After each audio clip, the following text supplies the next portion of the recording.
No, I don't take cold showers or wake up at 5 a.m. You caught me.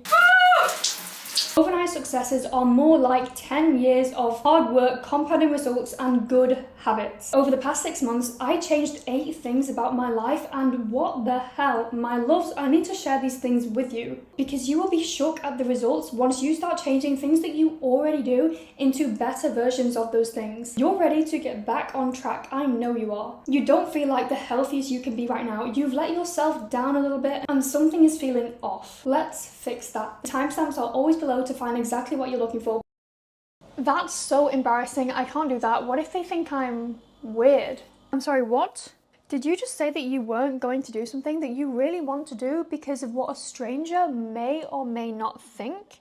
How does that make any logical sense when you actually think about it? Because a freeing feeling that I had recently was realizing that I am never going to know, you are never going to know what anybody else is thinking. So you thinking that you know what somebody else is thinking is actually so delusional, because do you even know what yourself is thinking? When you think that somebody is thinking an opinion about you, even if you ask them, they might not even tell you what they're actually thinking. You are never going to know. And if there's something you really, really want to do and you're worried that they are going to think that you are weird or embarrassing, honestly, you probably are a weirdo and I would just embrace it at this point. Then let them think it and get over it, because this is the personal development journey that you want. This is how you want to progress and improve in life, by doing the things that make you feel uncomfortable, that put you in a situation that you don't like and you have to challenge yourself. This is where the growth is going to come from. So you holding back is you holding back on your own growth journey. I didn't start a YouTube channel for years because I was ashamed of what people would think of me. I didn't think that I was pretty enough. I didn't think that I was hot enough. I didn't think that I spoke well enough. And finally I started. I wish I started earlier, but the best decision was to just start and get it done. There's probably that one person that you're thinking of right now who's holding you back from starting. Whether it's your mum, whether it's your dad, your brother, your sister, your sibling, your boyfriend. Are they holding you back from you working on a dream that you have? Ask yourself why. Are they where you want to be? Are they doing what you want to do? Are they someone you look up to? Or is your head simply playing games with you? I feel like I have a microphone. Switching what I care about what other people think of me to what I think about myself has taken my self-love and my personal development journey to the next level. And it will do that for you too. Value your brain, value your mind, value how you think, work on your mental fitness. Because my love, that relationship with you is not going anywhere. It's the only relationship you have for life. So lucky you. Start loving her, start nurturing her, and start embracing her. I used to think that I needed to work out in the morning, otherwise I wasn't going to get anything done in the day. I was relying on that morning workout to wake me up and to get me focused throughout the day, but I was doing this completely wrong. I realized that my morning is my most productive time, so me going to the gym and spending 1 hour in the gym is actually wasting all of that brain energy that I have that I could be putting into working on my laptop. So switching from early morning workouts to actually just doing my morning routine, which is less than an hour, and then moving my workouts to the afternoon or even the evening, when I have more energy from the food I have already eaten and when I am losing that focus. That's what I have switched to optimize my productivity, because I realized that working out makes me more productive, but in the morning I don't need that trigger. In the afternoon I need that trigger. When it gets to 1 p.m, after doing 3 to 4 hours of deep focus work, my energy is dipping, my brain is dipping, and that's when I need to get into my body so that I can focus again. I know that I'm so privileged to have this schedule where I can just choose to work out in lunch, on my lunch break and in the afternoon. But if you have the power to choose your own schedule, figure out when are you most productive? Is your brain working its hardest? Can you write a lot and get into flow with writing in the morning? Then why are you working out in the morning? Use your time wisely. It's also really great to move in the morning, and that's why part of my morning routine is going for a morning walk, because that does help to wake me up. I am getting into my body, but I was realizing that spending an hour plus in the gym in the morning was just taking away from time that I should be writing emails and growing my business. If you're usually a morning workout person, try switching your morning workout to a walk or just some cardio, and try doing your weight training later on in the day and see how much stronger you feel, because you're turning that food into fuel for your session. This switch has up-leveled my productivity and my body, and I'm never going back. Woo! Now let's go train. Okay, let's go, Frida. I did an insane upper body session on this day, which was around 6 to 7 workouts targeting the shoulders and the biceps. This workout absolutely killed me, but it felt so damn good. So if you needed that nudge, this is your nudge to move your body. It's raining, and I hate when it's raining. It's sunny and it's way too hot. Oh my god, someone was walking so slowly in front of me today. I bet you know people who talk like this. And I bet you talk like this too. Complaining about things that you can't control, like the weather, versus accepting the situation and taking action if it's in your control. People say that comparison is the thief of joy.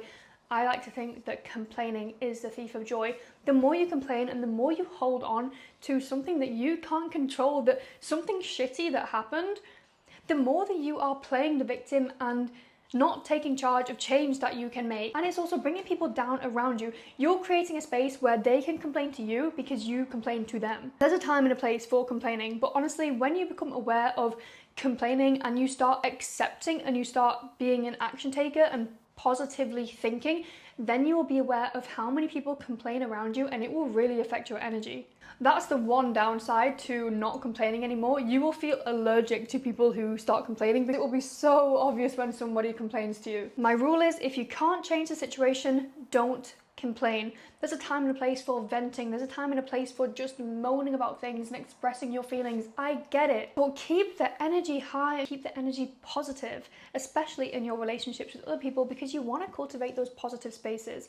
I switched complaining to action taking in the past 6 months, and this is where I have felt my best, and this is where my business and my health has been at its best, because instead of complaining about having less time to go to the gym, having less time to work on my business, I'm just like, okay, accepting the situation as is and taking action where possible.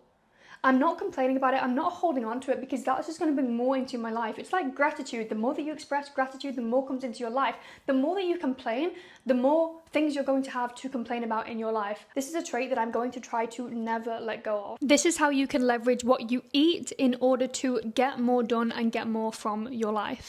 Whole foods instead of ultra-processed foods. Ultra-processed foods usually have high carb, high sugar, which means that you have a big push or rush of energy, and then you also have an even bigger crash. So if you're looking to be more productive and have more sustainable energy throughout the day, then avoiding ultra-processed foods and eating whole foods where possible.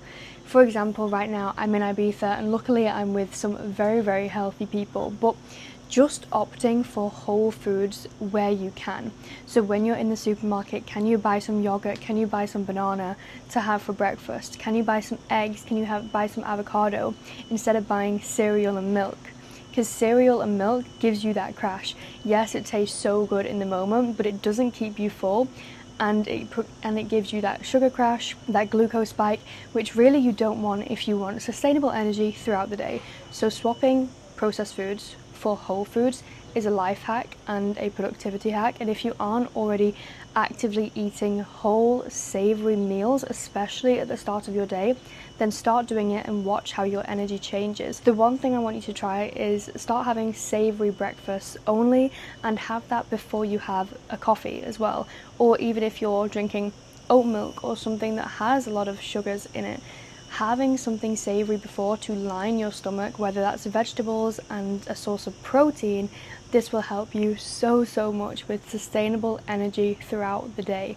My favorite go-to breakfast is eggs and avocado, and then sometimes yogurt. Usually yogurt I will have as like my second breakfast, honestly. Yogurt and berries with seeds and things. I stay away from granola, I stay away from oats right now, because that's what works best for me and my skin.